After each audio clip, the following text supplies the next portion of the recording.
Sometimes you hear them and even see them. We're talking F-16s soaring high and fast over the southwestern skies. Just to the north of us, the Air Force's 54th Fighter Group at Holloman Air Force Base trains about 100 of those skilled F-16 pilots yearly. Very few of them are women. Holloman Brass gave ABC7's military correspondent Krista Mack an exclusive opportunity to suit up among female combat pilots. This special report has been a year in the making, from requesting clearance to getting medically cleared to taking flight among the elite. Unfortunately, Holloman officials did not allow a camera inside Krista's jet. Another pilot, though, flew alongside of her and filmed the flight, giving us the incredible view. Here's Krista Mack with more. I recently had a mentor tell me, you are a minority in this field. First Lieutenant Lily Ruland is one of 2 female student pilots at Holloman Air Force Base. All right. Fighter pilot isn't a gender, it's who you are that's deeper than that. And Captain Ashley Thaxton is the second. This jet doesn't care if I'm a male or female, it just cares that I'm a good fighter pilot. Having come from families deeply rooted in military service, Captain Thaxton and Lieutenant Ruland say they were inspired from a young age. My dad was a Viper pilot as well, so he was a Viper pilot for 30 years, and I watched him growing up, going out to go fly, talking about it, and I knew that that was something I always wanted to do. According to the Department of Defense, women make up about 20% of the Air Force, but they were not always permitted to fly in combat. In 1993, the military allowed women to fly combat missions for the first time.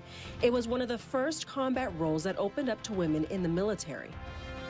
It really just shows how much effort they put into having a diverse Air Force, because that's truly what makes us stronger, is all of the other experiences working together to have a different mindset to overcome problems.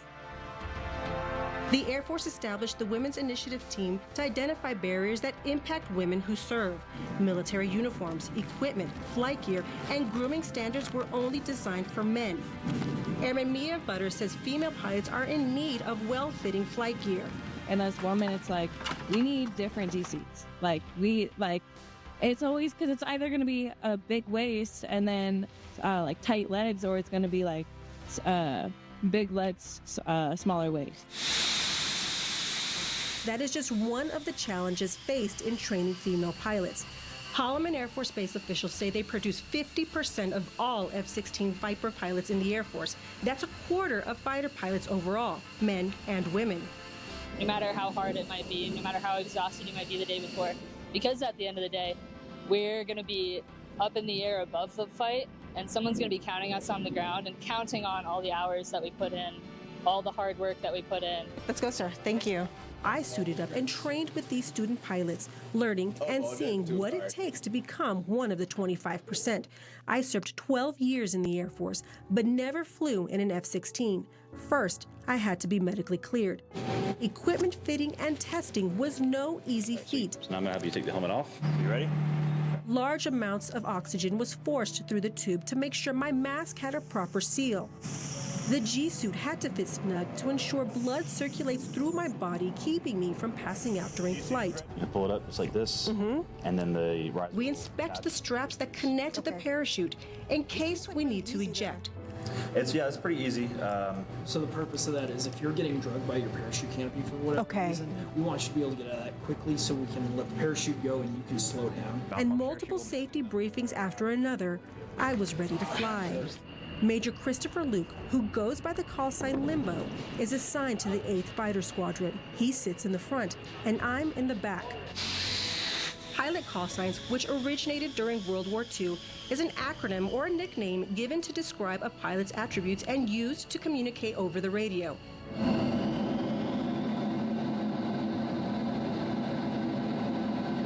We fly up to 700 miles per hour in the sky. Clouds hovering just below. That's when I understood what Lieutenant Ruland meant when she said, It doesn't feel real. With the beautiful mountains in the background and the blue sky, takeoff and landing is what feels real. But when you're in the air, you're in a different world. We reach 44,000 feet in the air and vertically drop to 300 feet off the ground. The forces taking a physical toll, the pressure immobilizing my body to the point that I couldn't even take a breath at times. Thankfully, the Air Force is starting to realize how much of a toll flying has put on our body. We reach supersonic speeds, and I feel 7 times the force of gravity on my body, so much so that I got sick. So not only do we have the flight line training, but we also have nutritionists, we've got athletic trainers, we've got massage therapists, PTs, all here to kind of create the whole picture for the fighter pilot, because in the jet it is so physical and it is so mental. We land after about 2 hours in the air.